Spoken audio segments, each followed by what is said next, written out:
matapos ang mahigit 2 taong pagtatrabaho sa Middle East bilang domestic helper.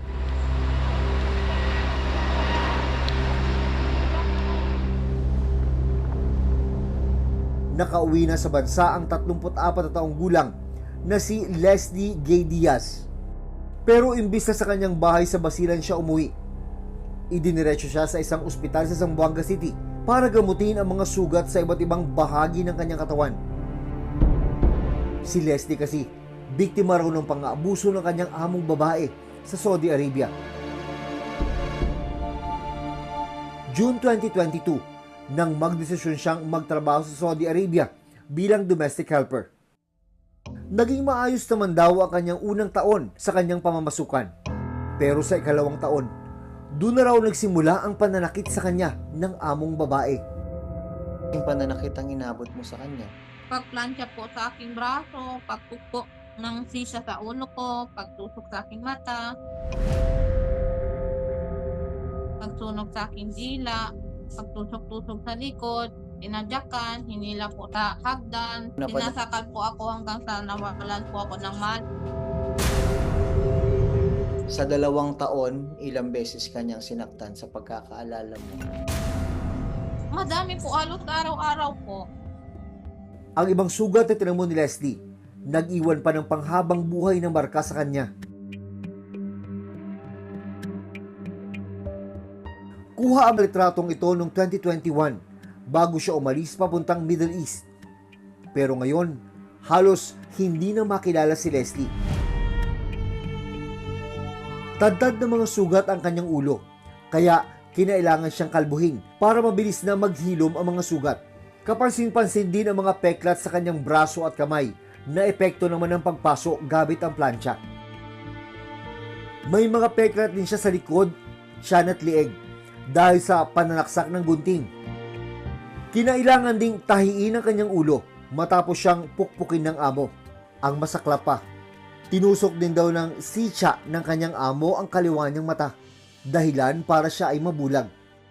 Ano yun talagang nagmarka sa isipan mo na grabe yung ginawa ng amo mong babae na yun? Ito po sa ulo ko yung pagpukpok ng sisa at saka pagtusok ng mata ko. Hindi na po ako makakita nito.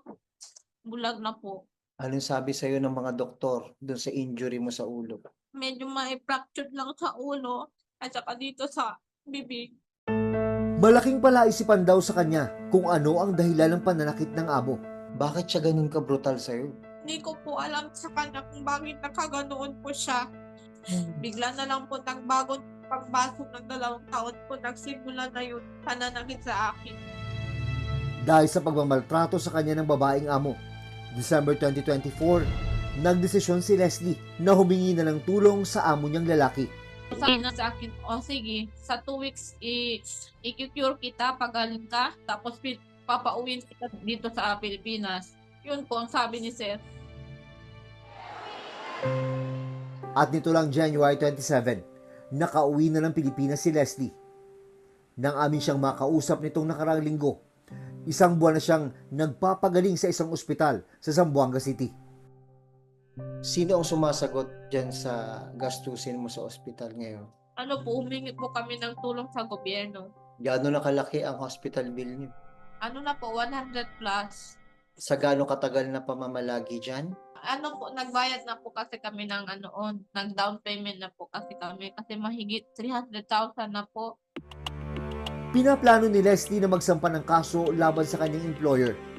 Inilapit na niya ang kanyang reklamo sa tanggapan ng Department of Migrant Workers o DMW at Overseas Workers Welfare Administration o OWA.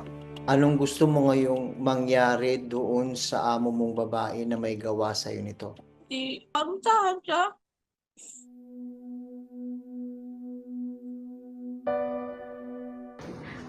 Nito lang February 24, pinuntahan ng mga opisyal ng OWA si Leslie.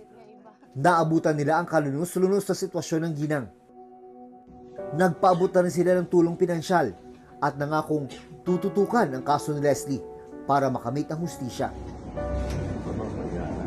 Nandito na kami kasi nakalagay wala tapos iba kasi yung post hinahanap pa namin.